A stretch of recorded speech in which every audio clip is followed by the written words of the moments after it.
Pearce. The question is that this bill be now read a second time, and I call the honourable member for Richmond.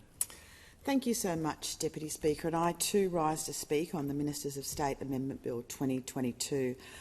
And I must say, like so many other speakers on this side, we contribute to this debate still completely outraged about the actions of the member for Cook. And it is quite overwhelming, and that's certainly what people in my electorate constantly tell me, the size and scale of what has happened here. The member for Cook actually took it upon himself to act in this manner and appoint himself to so many portfolios. So I think our outrage and concern is certainly more than warranted, as we hear that in the community all the time. People just find it amazing this even happened.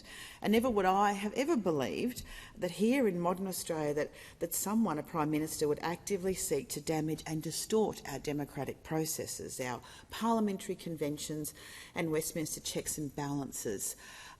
It does seem completely remarkable that someone would do that in such a way when we do need to ensure there is faith in all of these institutions. And the previous Prime Minister, member for Cook, certainly undermined all of those through these actions.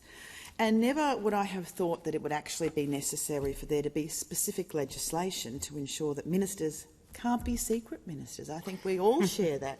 We never thought we would be here having to speak on legislation like this, and yet here we are. Here we are having to do this. So let's just have a look at some of the actions of the member for Cook. So between March 2020 and May 2021, we know the former Prime Minister self-appointed himself to administer 5 portfolios in addition to his duties as Prime Minister.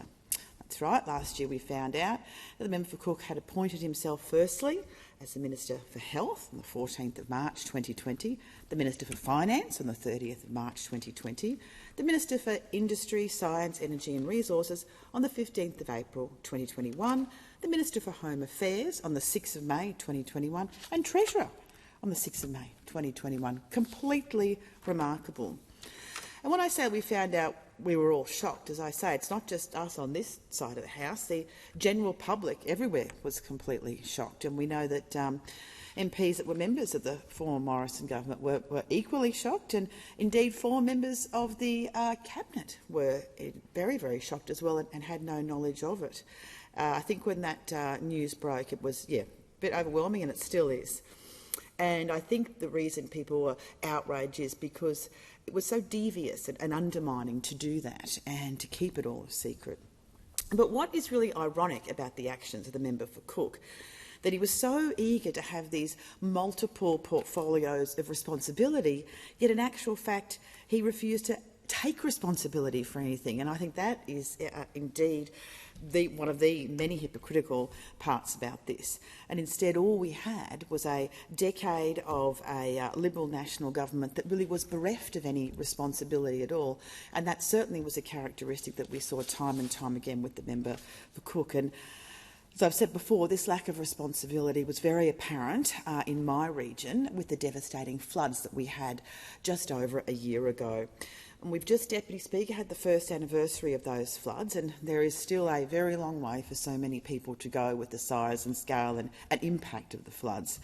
But with that anniversary just having passed, it certainly reminded us of the inaction of the member for Cook. Firstly, how he failed to include the people in my electorate in some of the extended disaster payments. And that was devastating to people on the ground who'd been through so much. And secondly, how the member for Cook and former Prime Minister actually failed to come and talk to people on the ground throughout the area and hear firsthand what they had been through. And as I say, just failing to take responsibility is the role of Prime Minister, especially in those times of natural disasters. And he was nowhere to be seen during the floods that devastated my region. And we look back, of course, also to the terrible bushfires over Christmas 2019. What was the member for Cook, former Prime Minister's response? They didn't hold a hose, again failing to take responsibility.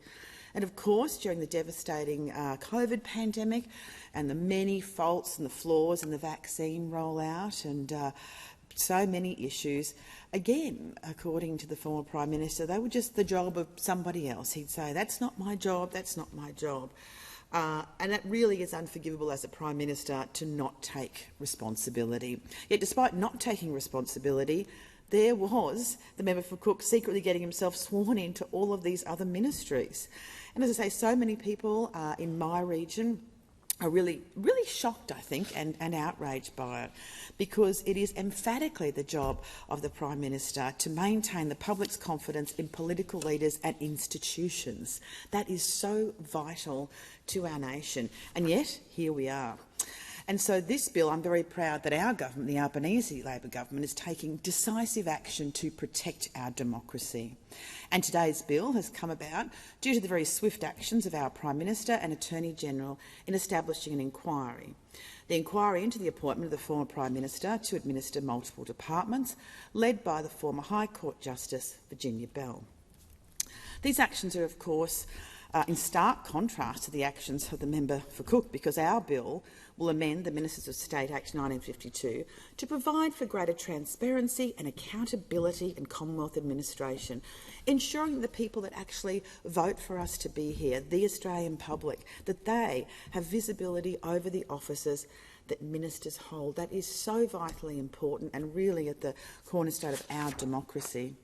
And of course, specifically, this bill provides that the official secretary of the Governor-General must publish by notifiable instrument, which will be registered on the publicly accessible Federal Register of Legislation as soon as reasonably practicable, advising what the Governor-General has chosen, summoned and sworn Executive Councillor to the Federal Executive Council.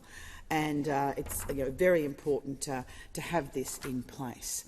And we are putting this bill forward now because it is so important to restore the confidence of the Australian people in our system of government and in our institutions, and to rebuild that integrity.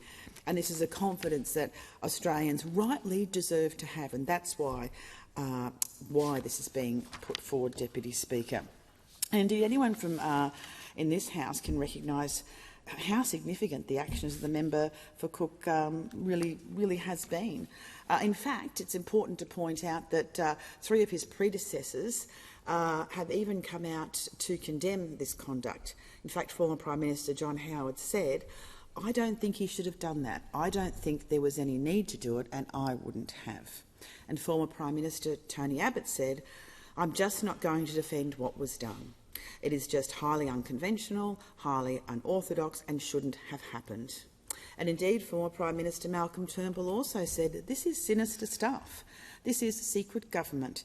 This is one of the most appalling things I've ever heard of in our federal government. And the idea that the Prime Minister will be sworn in to other ministers secretly is incredible. And I think those comments from those former Prime Ministers reflect all of what we in fact hear, and the sentiment we felt at the time when we first heard. And also then again, Deputy Speaker, there were more developments just recently. We discovered that the member for Cook's secret appointments extended beyond himself. We know that multiple assistant ministers were appointed to multiple departments. We had Ben Morton, the former member for Tangi, was also appointed to administer the Home Affairs Department. Member for Capricornia was also appointed to administer the Department of Prime Minister and Cabinet. Again, all secretive. And whilst these appointments may have been gazetted, the member for Cook specifically requested there be no swearing-in ceremony. Again, all the secrecy surrounding it. And no public event to show it was happening, no changes to official ministry lists. Again, just more disregard for our democracy and our democratic institutions. And indeed, in relation to these most recent revelations, the member for McPherson has said said the following, and she said, "Given what we've heard, it's not surprising that she wasn't told about it." And Member McPherson went on further to say, "It's not okay to behave in the way the former Prime Minister and others have in relation to keeping information secret." And also, at no time in those discussions did Ben Morton raise with me the fact he'd been appointed to administer that. So it just goes on and on. Not only do we have the Prime Minister appointing himself to these portfolios, but secretly appointing other people to roles, and then obviously ensuring that that's kept secret as well. And as the member for McPherson continues on, it's extraordinary and it's very disappointing in this information that's now coming to light. And as she went on further to say, who knows what the reasoning was behind any of that? There was no reason to keep that hidden. And I think that really reflects how we felt recently when that further information was revealed. So, Deputy Speaker, this bill, as I say, is so important for us to be restoring faith in our democratic institutions and in our parliament. And these are values that we on this side hold very, very dear. And the Australian public do, and they rightly deserve to. And this bill, alongside our National Anti-Corruption Commission, will ensure that integrity can be restored. And the Commission will work to investigate and report on serious and systemic corruption. And indeed, I was very proud to speak on this bill, Deputy Speaker, when it came to the House, because that was a very big issue right throughout the community for many, many years, calling for a National Integrity Commission. And indeed, one of the major actions of our government was to introduce that. Under the previous government, they refused to do that for many, many years, refused to have that particular commission in place. It's so vitally important we do that, again, to restore faith in our institutions and our systems that the Australian people rightly deserve. Because, Deputy Speaker, all of us here in this House, each and every one of us, are indeed immensely privileged and honoured to be standing here, representing all areas right across this great country, and also to be active participants in our democracy. We are incredibly privileged to be doing that. And so when actions happen, like what the member for Cook, the former Prime Minister, has done, it really does diminish that, because we know that with the actions that the former Prime Minister took, it was impossible for the Parliament and therefore the public to hold ministers to account for the running of departments, that indeed members had no knowledge of what was going on at all. And yes, it is incredibly disappointing, and for the role of our Parliament, it is incredibly wrong, and it's important to have this new legislation in place to restore that integrity. And indeed, it must have been very disheartening for all those members across when it all came to light. It was incredibly disheartening for us and indeed the entire general public. Absolutely. And it still is. It still is absolutely absurd to think that someone in the role of Prime Minister could take that action, as the former Prime Minister did, and to just, in a sense, trash our democracy and our institutions, all of which we hold very dear. And that's why we're absolutely committed to this legislation. It will fall to us, the Labor Party, to uphold the virtue of those institutions and the Parliament so that there is proper recourse and accountability. And we proudly do that because we believe in all those values and we fight for all those values, Deputy Speaker. So I certainly, Deputy Speaker, do commend this bill to the House. It is one that is very important, and it will ensure that a person cannot ever again garner powers without that adequate and warranted accountability to the Australian people and the Australian Parliament and to the House. And it does reflect very, very poorly on the member for Cook, the former Prime Minister, in taking those actions, and he should rightly be condemned by people in this House and the general public for that. But we very proudly commend this bill and will work towards upholding the integrity of our institutions that we hold dear. So I commend the bill to the House, Deputy Speaker. I thank the honourable member for Richmond. The question is that this bill be now read a second time